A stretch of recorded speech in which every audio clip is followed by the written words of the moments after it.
5 नातेवाईक, त्या 5 नातेवाईकांनी आपल्याच नातेवाईक असलेल्या एका मुलीसोबत, जी अल्पवयीन आहे आणि थोडी मानसिकदृष्ट्या ती अस्वस्थ आहे, त्याच मुलीवर गेल्या 6 महिन्यापासून वारंवार वेगवेगळ्या ठिकाणी अत्याचार केले. पुणे म्हणले की शिक्षणाचे माहेरघर, आणि या शिक्षणाच्या माहेरघरामध्ये नात्याला काळिंबा फासणारी एक घटना समोर आली आहे.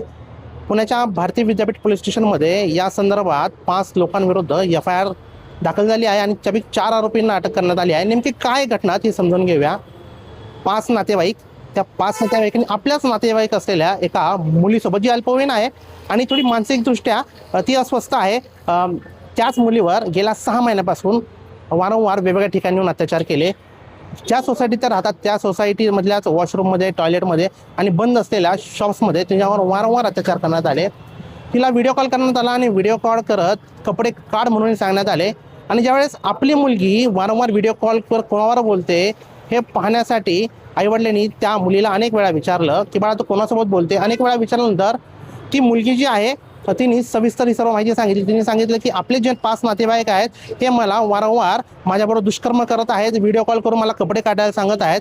आणि ज्यावेळेस आईवडिलांना ही गोष्ट कळली त्यावेळेस त्यांना धक्का बसला आणि सरळ त्यांनी भारतीय विद्यापीठ पोलीस स्टेशन गाठलं. आणि या भारतीय विद्यापीठ पोलीस स्टेशनमध्ये त्या 5 नातेवाईकांविरुद्ध तक्रार दाखल केली आणि पोलिसांनी सुद्धा तत्परता दाखवत त्यापैकी 4 आरोपींना अटक करण्यात आली. त्यातील एक आरोपी आता जो आहे तो फरार आहे. त्यासाठी पोलिसांनी टीम गठीत केली आहे.